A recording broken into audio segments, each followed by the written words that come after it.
The moment the handcuffs clicked shut around Marcus Johnson's wrists, a hush fell over the crowded street. Marcus, wearing his crisp Navy uniform, stood tall, but his eyes betrayed the shock and hurt deep inside.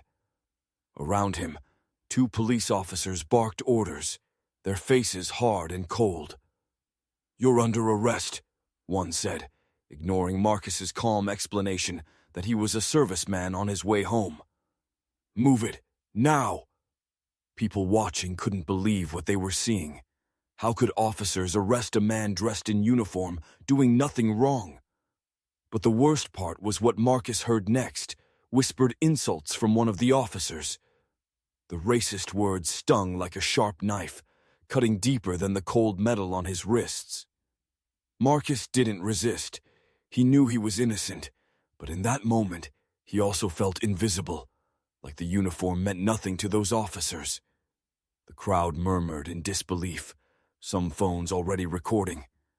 Then, as the officers shoved Marcus toward the patrol car, a sudden voice could cut through the tension. "Wait, you don't know who you're arresting. If you want more stories like this, don't forget to follow, like, and share." The officers froze. One of them stepped back as Marcus reached into his pocket and pulled out his phone. He dialed a number with steady hands. Seconds later, a voice answered. Clear, commanding, and powerful. "This is Captain Lewis. What is going on there?" Marcus said into the phone. The officers' faces turned pale. They realized too late that Marcus wasn't just any man in uniform. He was their commanding officer. The phone call was about to change everything. The officers' jobs, their reputations, and their futures all hung in the balance. But would justice be served, or would this moment lead to even more unexpected consequences? Days before the shocking arrest, Marcus Johnson was just a regular man with a proud job. He had joined the Navy to serve his country and protect his community. Growing up in a small town, he dreamed of making a difference. His uniform was a symbol of honor, respect, and sacrifice. Every morning, Marcus put on that uniform with pride. He was known for his kindness and strength. At the Navy base, he worked hard and earned respect from his fellow sailors. But outside the base, life was not always easy. Marcus had faced racism many times. People judged him by his skin, not his character. But he never let hate break his spirit. He believed that actions mattered more than words. On that day, Marcus was driving home from work. He stopped at a red light when suddenly, 2 police cars pulled up behind him. The officers got out and walked toward his car. Marcus rolled down his window, ready to explain. But the officers weren't interested in listening. They accused him of a crime he didn't commit, stealing a car that looked like his. Marcus showed them his ID and uniform, but their eyes were filled with doubt and suspicion.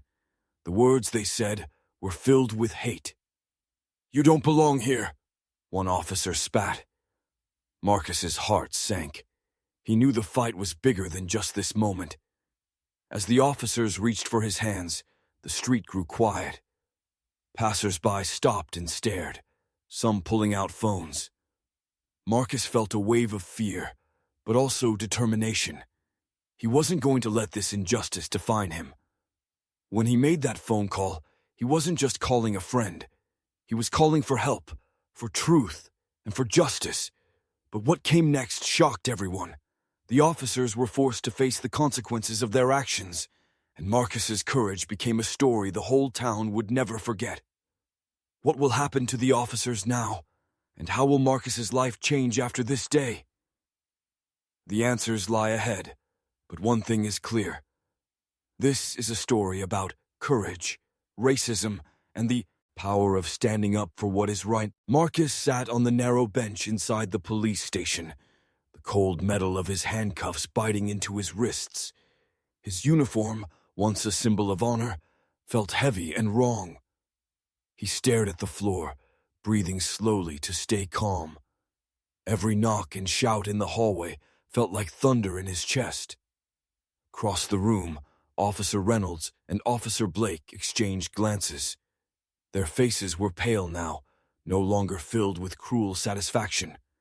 They knew Marcus had called Captain Lewis, and they knew their mistake was about to cost them dearly. A soft click announced the opening of the cell door. A lieutenant stepped inside, holding 2 sets of keys. He unlocked Marcus's cuffs and stepped back. Marcus rubbed his wrists, relief and anger mixing inside him. "You're free to go," the lieutenant said quietly. "Your captain is on his way." Marcus stood, buttoning his shirt. He gave the officers a steady look. "You owe me an apology." Before they could answer, the station phone rang sharply.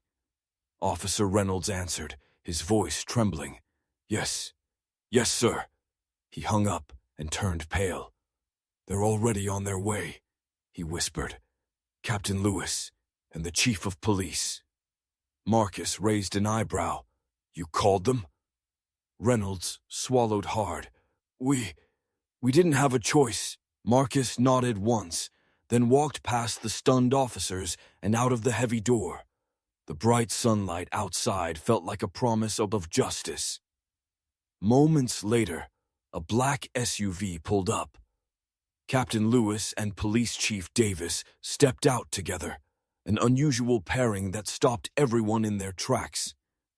The captain strode forward, face set with quiet fury. Chief Davis followed, his expression grim. "Staff Sergeant Johnson," Captain Lewis said, his voice firm but kind. "I'm deeply sorry you endured this." He turned to the officers. "Reynolds, Blake, report to my office immediately." As the 2 officers were led away, Waseeing, purrs rose among the gathering crowd. They're really going to lose their jobs. That uniform saved him. Marcus looked up just as Chief Davis raised a hand for silence. "This matter is not over," Davis said, "because what happened to Staff Sergeant Johnson violates everything we stand for. We will conduct a full investigation." A hush fell. Then Chief Davis added quietly, "But first, we need to understand why it happened, and we need your help, Staff Sergeant." Marcus met his gaze.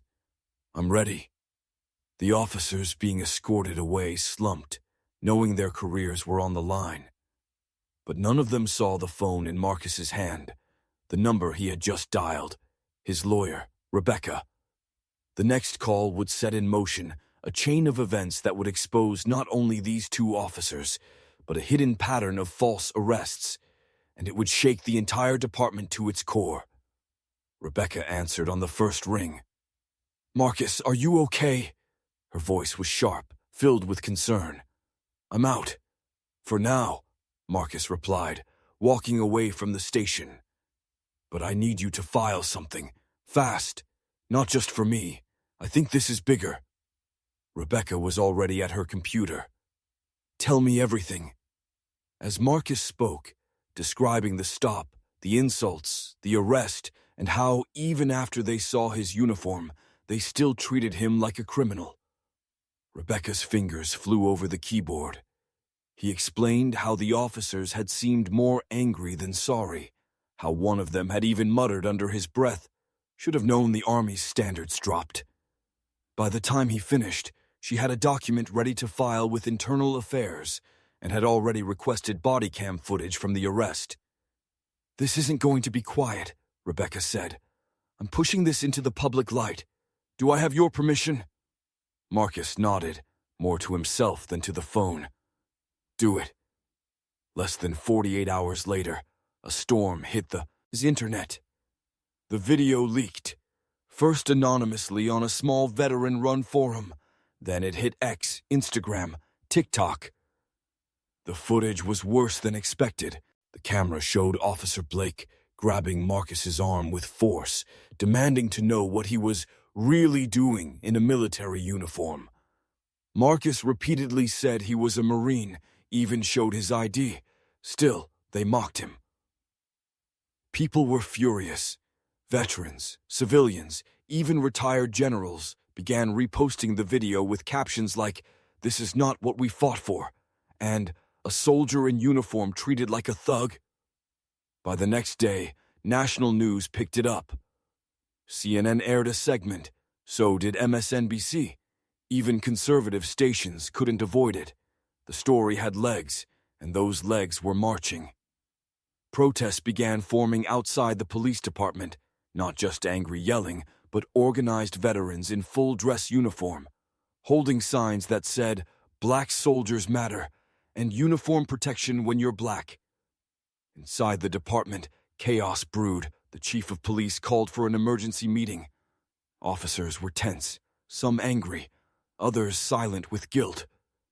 But the biggest shock came when Rebecca received a message. It was from an anonymous source inside the station. They claimed Marcus wasn't the first. In fact, a similar arrest had happened just 2 months ago to another black veteran in plain clothes. That case never saw the light of day. It had been buried. Rebecca met Marcus in her office and handed him a flash drive. "This changes everything," she said quietly. Marcus inserted it into her laptop and watched. The footage showed a young black Navy veteran wearing a baseball cap with U.S. Carl Vinson stitched across it. He was sitting on a bus stop bench when 2 officers approached him. The moment he answered their questions, they forced him to stand, accused him of loitering, and arrested him. "No way," Marcus whispered, fists clenched. "This has happened before." Rebecca nodded. "And there's more."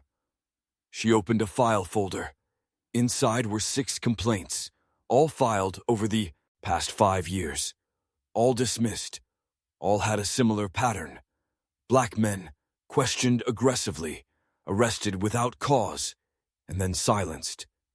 "This department has a racism problem," she said. "You might be the one to finally expose it." Marcus leaned back, heart pounding. This was bigger than him, bigger than the 2 officers. This was a pattern, a disease hidden in silence. "I'll testify," he said. "I'll go public." Rebecca smiled faintly. "That's good. Because we're filing a federal civil rights lawsuit, and I've already contacted the NAACP, the ACLU, and 3 major news networks. You won't be alone." Marcus took a deep breath. Just then, Rebecca's phone buzzed. She looked down, eyes widening. "You're not going to believe this," she said. "The mayor just called a press conference. They're suspending the officers, but they're not firing them." Marcus stood up. "Then they haven't learned anything." Rebecca met his gaze. "Are you ready to show them what happens when they underestimate you?" Outside the window, protesters chanted Marcus's name. Inside, he was no longer just a soldier. He was becoming a voice. And the next step would make sure no one ever silenced that voice again. The sun had barely risen the next morning when Marcus stood on the courthouse steps, dressed in full marine dress blues. Reporters lined up like a firing squad, microphones in hand, their cameras flashing. His posture was strong, his jaw set, but inside, his stomach twisted with nerves. Still, he had made his choice. He wasn't just fighting for himself anymore. He was fighting for every black soldier who had ever been disrespected in uniform, and for every innocent man silenced because of the color of his skin. Rebecca stepped forward first, taking the mic. "Good morning. We're here today not just to file a lawsuit against 2 officers, but to shine a light on a deep-rooted issue inside the city's police department. My client, Sergeant Marcus Reed, a decorated Marine sniper with multiple tours overseas, was humiliated, handcuffed, and thrown into a cell for the crime of being black while in uniform. This wasn't an accident. This was racism. And it stops now." Marcus took the mic, his voice calm but clear. "I wore this uniform in Iraq and Afghanistan. I've watched friends die in it. I never thought the day would come when I'd be treated like a criminal in my own country, by the very people who are supposed to protect it." A buzz rippled through the crowd. Then, without warning, a voice shouted from the back, "You're lying! That's not what happened. Heads turned. It was Officer Blake. He wasn't in uniform, but his presence struck like a slap across the crowd. You're twisting this. You didn't identify yourself fast enough. You were being aggressive, Blake snapped, pushing forward until reporters blocked his path. Rebecca stepped forward. Officer Blake, you are not on duty, and we are in the middle of a press conference. I advise you to walk away before you add obstruction to the list of charges. But Blake didn't leave. He smirked. Let's see how far your little show gets when you're up against the Union. With that, he stormed off.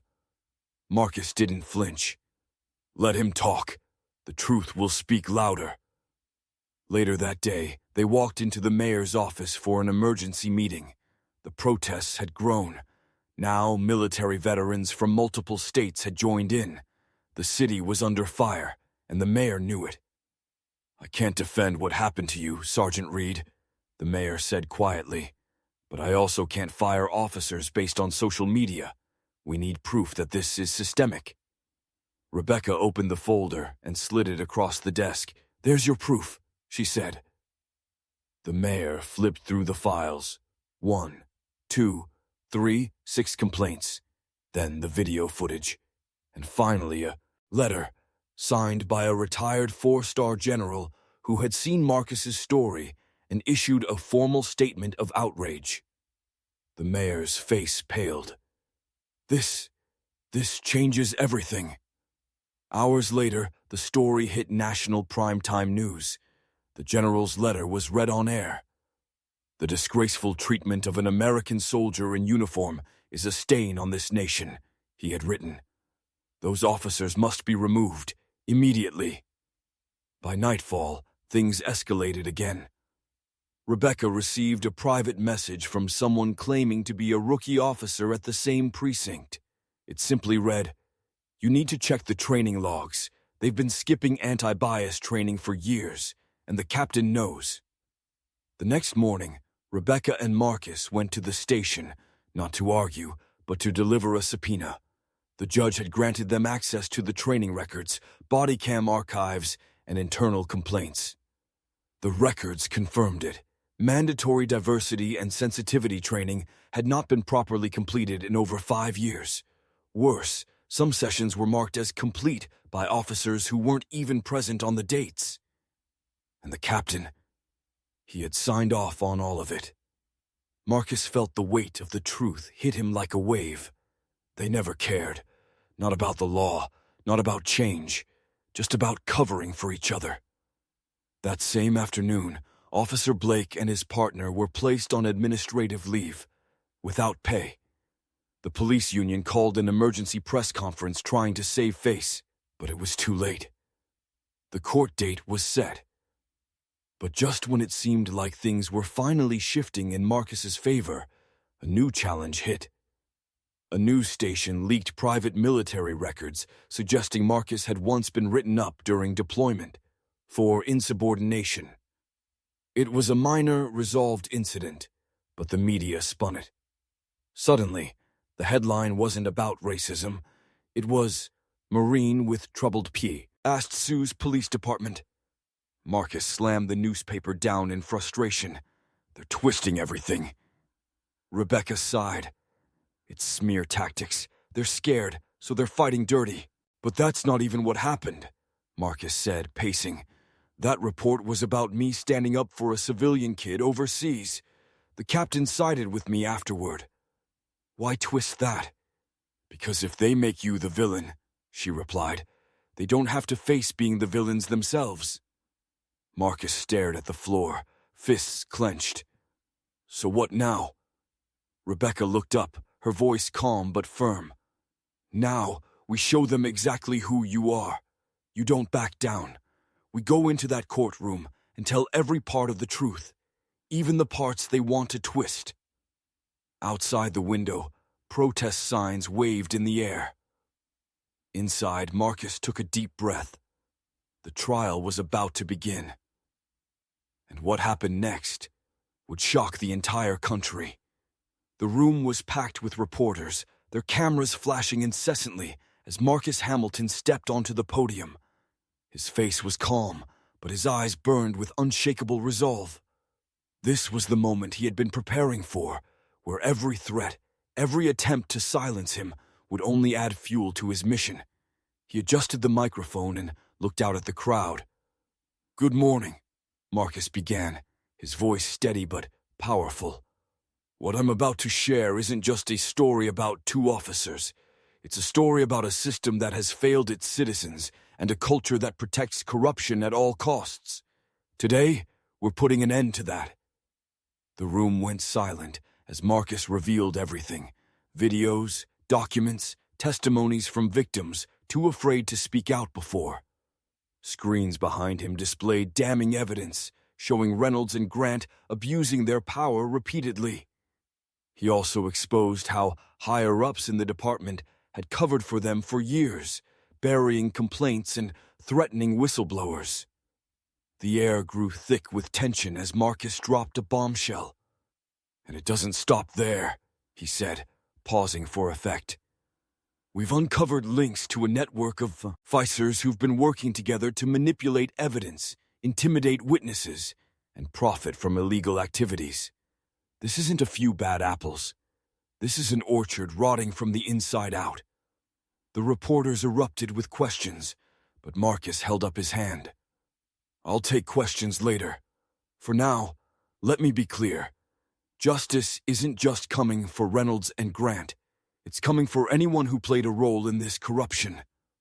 As the press conference ended, Marcus's phone buzzed nonstop. His revelations had ignited a firestorm. Social media was flooded with outrage, and more victims began coming forward, emboldened by Marcus's courage. But the backlash was just as intense. Protesters surrounded the courthouse, demanding reform, while others accused Marcus of trying to tear apart the police force. The threats against him escalated. That night, his team discovered a tracking device planted on his car, a chilling reminder that his enemies were watching his every move. Despite the dangers, Marcus pressed on. He knew the stakes were too high to back down now. The trial of Officers Reynolds and Grant began, and the courtroom was packed with spectators, eager to see justice served. During the trial, Marcus delivered a masterful prosecution, presenting evidence so undeniable that even the defense struggled to respond. The jury was shown body cam footage of Reynolds and Grant harassing innocent citizens, fabricating charges, and abusing their authority. One clip, in particular, left the courtroom stunned. It showed the officers planting drugs on a young black man after beating him and laughing about it afterward. As the trial progressed, it became clear that Reynolds and Grant weren't just guilty. They were symbols of a much larger problem. Marcus's case became a rallying cry for reform, sparking debates across the nation about accountability in law enforcement. But just when it seemed like the tide was turning, another shocking twist rocked the case. During a cross-examination, one of Marcus's witnesses, a fellow officer, broke down under pressure and confessed to being part of the corrupt network. He revealed that his superiors had ordered him to frame innocent people, and he named names, powerful names. The courtroom erupted in chaos as the witness's confession sent shockwaves through the case. Marcus seized the moment, pushing for the names to be investigated immediately. But the revelation also made him a bigger target. If his enemies were desperate before, now they were cornered and dangerous. One evening, as Marcus was heading home from the courthouse, he noticed a black SUV following him.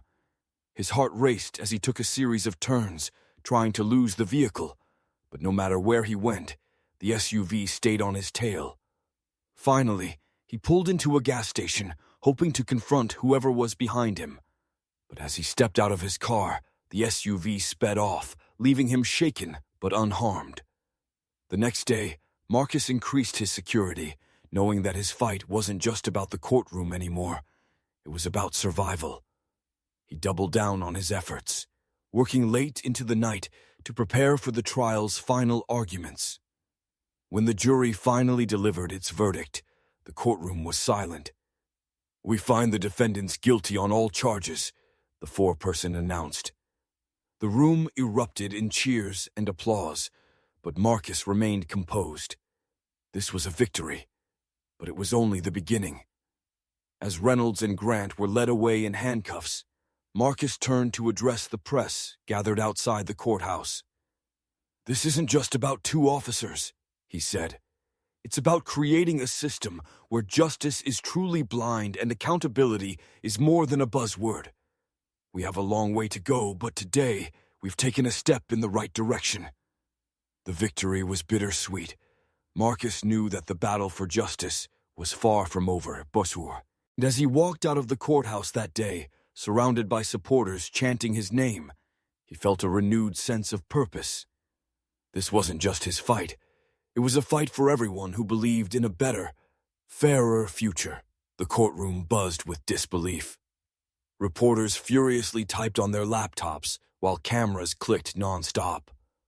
Officer Daniels stood frozen, mouth slightly open, as the commanding general stepped forward. "Your Honor," the general said, voice booming, "I can confirm that Sergeant Marcus Taylor was on leave from his deployment. He's been serving this country honorably for 8 years, and he's been decorated for bravery twice. What happened here is a disgrace." A hush fell over the room. The judge glanced from the general to Marcus, then back at Officer Daniels. The tension in the courtroom was so thick, it felt like the whole world had stopped breathing. Daniels tried to speak. "Sir, I thought he—" The general cut him off. "You thought. You assumed because of the color of his skin. This man's record should have been enough. But you didn't even look. You saw a black man in uniform and saw a threat." Gasps echoed in the courtroom. The general's words struck like thunder. The judge leaned forward. "Mr. Daniels, do you have anything else to say?" Daniels opened his mouth, but no sound came out. The look on his face showed regret, but it was too late. "Then I will be issuing a full investigation into the conduct of the officers involved," the judge said. "For now, Sergeant Marcus Taylor is free to go." Marcus's mother burst into tears. She rushed up and hugged her son tightly. Marcus himself was shaking, his eyes filled with tears. Not because he was free, he already knew the truth, but because finally someone with power had spoken it out loud. But as they walked out of the courtroom, the battle wasn't over yet. Outside the courthouse, news crews swarmed Marcus. Microphones, cameras, and flashing lights surrounded him like a whirlwind. "Sergeant Taylor, how do you feel about what just happened? Are you going to press charges? Do you think racism in law enforcement is getting worse?" Marcus paused, took a deep breath, and looked directly at the cameras. "I don't want to be another headline. I want change. I want people like those officers to face real consequences, not just be suspended and brought back. I want my little brothers to walk down the street in uniform or not, and not be seen as a threat." His words spread fast. Within hours, his video message went viral. Back at the police station, Chief Ramirez was watching the news coverage with a scowl on his face. This wasn't going away quietly. The mayor had already called, and the governor's office wanted a report. Daniels and the other two officers, Mills and Barger, sat in the chief's office, each looking more nervous than the other. "We're looking at internal affairs, possible suspension," Ramirez said, rubbing his temple. "And that's the soft version. If this goes to civil court, and it will, your careers might be over." Daniels clenched his jaw. Mills looked away. Barger whispered, "We didn't know." The chief exploded. "That's the problem. You didn't bother to know." Meanwhile, Marcus was at home, trying to breathe. The adrenaline from court had worn off, and now the fear came back. Not fear for himself, but fear that nothing would really change. That this would just be another story people forgot in a week. His phone rang. It was an unknown number. He picked it up cautiously. Sergeant Taylor, this is Congresswoman Elise Monroe. I saw what happened today, and I want to meet. We're working on a bill to increase accountability for racial profiling. Your story can help. Marcus sat upright. His hands trembled slightly. This wasn't just about clearing his name anymore. This could be bigger. The next day, Marcus was scheduled to speak at a community event. The gym was packed. Parents, teens, veterans, and even police officers filled the seats. Marcus stepped up to the microphone. He looked out at the crowd. People who were tired of injustice, tired of watching the same stories replay over and over. He spoke with a calm but firm voice. What happened to me was not the first time, and sadly, it won't be the last, unless we stop pretending this is just about a few bad apples. This is about a system that lets those apples grow rotten without anyone noticing. Cheers, applause, and even some tears followed his speech. But just as he stepped down, a man in the crowd stood up. He was dressed in a police uniform. "Sergeant Taylor," the man said loudly, "you don't know me, but I know you. I served with your father, and I've been trying to change things from the inside. What happened to you is a disgrace, and I want to work with you." Marcus stared, unsure how to respond. He wasn't used to officers reaching out, but before he could say anything, someone in the back of the gym screamed. People turned around. A woman had collapsed. She was clutching her chest, and her little boy was crying. Marcus rushed over. The precinct was quiet when Captain Morgan walked in. His heavy boots thumped against the tile floor, echoing down the hallway like a drumbeat of justice. His expression was unreadable, but his eyes were fire. He was holding a printed photo in his left hand. It was blurry, but you could still make out everything you needed to see. 2 white officers kneeling on a handcuffed black man in full military uniform, one of them with a smirk on his face. Officer Daniels and Officer Grant sat in the break room, laughing about something on a phone screen, their voices low but amused. The moment Captain Morgan stepped in, the room dropped to ice-cold silence. "Morning, sir," Daniels said, clearly unaware of what was coming. Morgan didn't answer. Instead, he slowly laid the photo on the table in front of them. "You see this?" he asked, voice low but sharp, like broken glass. Grant looked down and paled. Daniels opened his mouth but couldn't speak. "That man is Master Sergeant Marcus Hill, served 3 tours in Afghanistan. Bronze Star, Purple Heart, and a letter of recommendation from the Secretary of Defense." He leaned in, voice cracking with rage. "You tackled him like a criminal in broad daylight, in front of civilians, while he was wearing his uniform." The weight of those words crushed the room. Daniels tried to explain, mumbling something about matching a description, being under pressure, confusion. Captain Morgan's hand slammed the table. "You embarrassed this department. You insulted a decorated hero. You turned your back on everything this badge stands for." The door opened behind him. A woman stepped in, Diane Hill, Marcus's wife. She was calm, but her eyes were red. She held the hand of their daughter, Ava. Ava looked up at the 2 officers who had hurt her father and said in a voice that trembled, "You made my daddy cry." Daniels swallowed hard. Guilt began to show on his face, but it was far too late for remorse. "Diane," Captain Morgan said gently, "do you want to speak?" Diane nodded and stepped forward. "My husband fought for this country. He nearly died twice. But what really broke him was coming home and realizing he still wasn't seen as a man, just a threat." You could hear a pin drop. The chief of police entered next. He looked at the 2 officers and simply said, "You're both suspended, effective immediately. Your badges, now." Daniels hesitated, but when Grant removed his badge and set it on the table, Daniels followed. But that wasn't the end. 3 days later, there was a press conference. Marcus stood at the podium.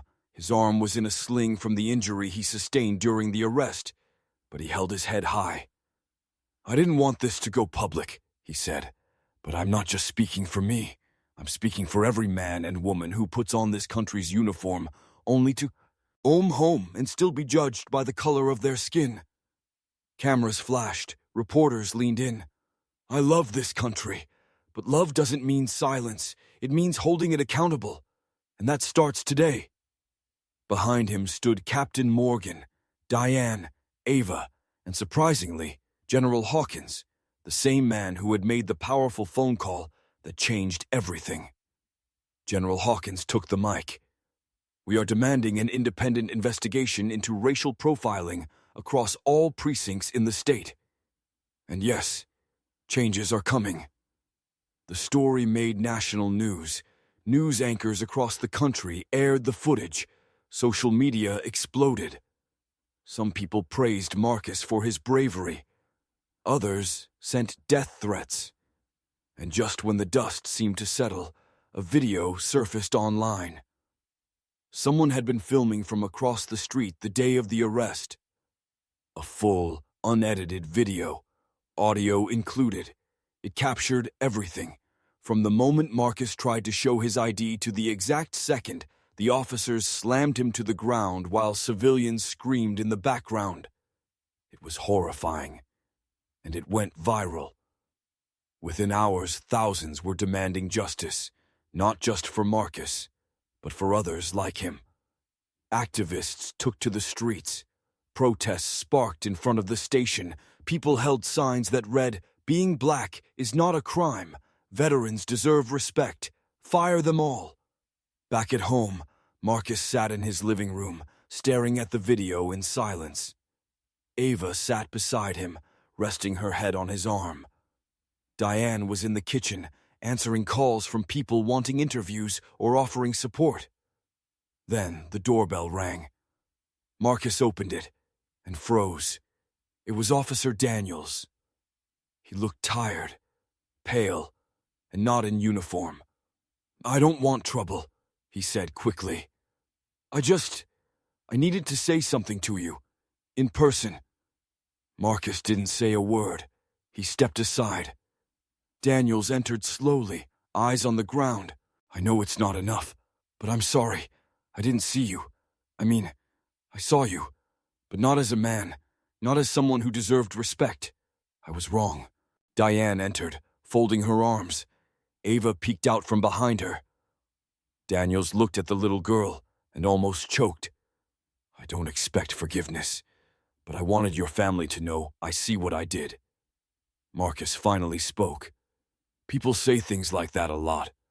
I didn't see, or I didn't know, but it always comes after the damage is done." Daniels nodded. "You're right. It's just, I guess I'm here because I want to start unlearning, and I don't know where to start." Marcus looked at him, face unreadable.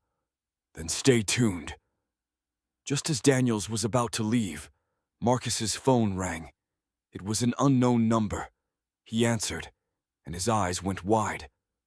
"This is the President's office. The President would like to speak with you about your story. Is now a good time?" Everything stopped. Diane gasped. Ava's eyes sparkled, and Marcus said, "Yes, it is. What the President wanted would change everything again."